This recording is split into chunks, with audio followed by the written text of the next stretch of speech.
In today's Pravachan, Maharaj beautifully reminded us that real contentment is not a gift of wealth, power, or comfort.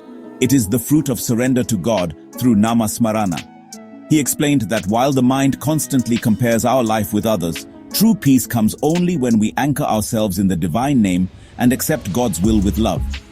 Let us reflect on this with a timeless teaching and a real-life incident from the life of the great Saint Sivavaakiyar, who lived by the power of Nama.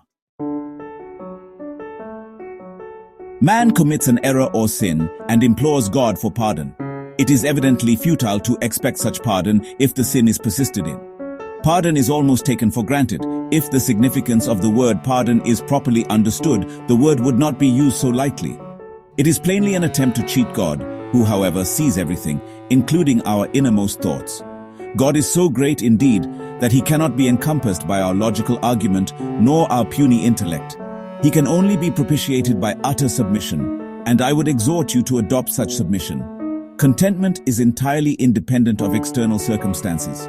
Reading the scriptures, committing book after book to memory, listening to learned discourses, none of these can give contentment unless put into practice. Nama is a necessary complement. So, completely surrender yourself to God and repeat his name with love and persistence. A moneyless pilgrim of Pandharpur was trudging wearily on the way to that place when a motorcar drew up. Seated inside was an obviously rich man with liveried servants. The party, it seemed, was also bound to the same place.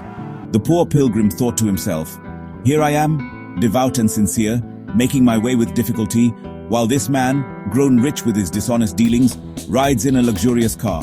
How unjust of you, O Lord!" Just then the car door opened, and out came the rich man, supporting himself with great difficulty, leaning on two of his servants because he was lame. Then it occurred to the poor pilgrim that it was better by far to be poor, and to have two sound legs to trudge on, rather than be rich and lame and drive in a car. Generally, we fancy that a man who has something that we lack must be happier than ourselves. This is evidently a fallacious fancy, for the other man may be having a handicap unimagined by us. And if the other man thinks that he is happy with his possession, he may well be under a delusion, like a drunken fellow. To be contented with the prevailing situation is the only way to loosen the grip of the attractions of the world. Let us therefore accept whatever situation it pleases God to keep us in. This will definitely hold the upsurge of both pleasure and pain in check. Sivavaakiyar, one of the revered Tamil Siddhas, was known for speaking profound truths in simple, piercing words. Once, a wealthy landlord visited him, troubled despite all his riches. He asked, "Swami, I have gold, land, servants, yet my heart feels restless. How do I find peace?" Sell everything.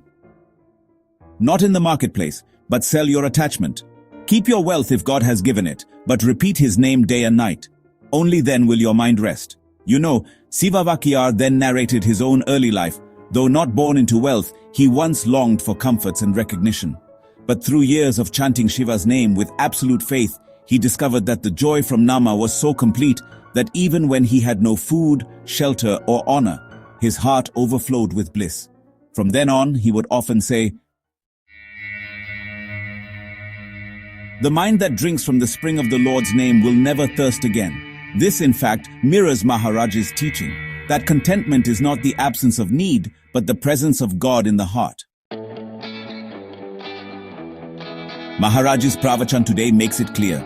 No amount of comparison, no accumulation of possessions can give the deep peace our soul craves. True contentment is born when we surrender completely, accept our situation as God's will, and fill our heart with his name. Like Sivavaakiyar, let us learn to sell our attachment and immerse in Namasmarana, for that alone can quench the thirst of the restless heart.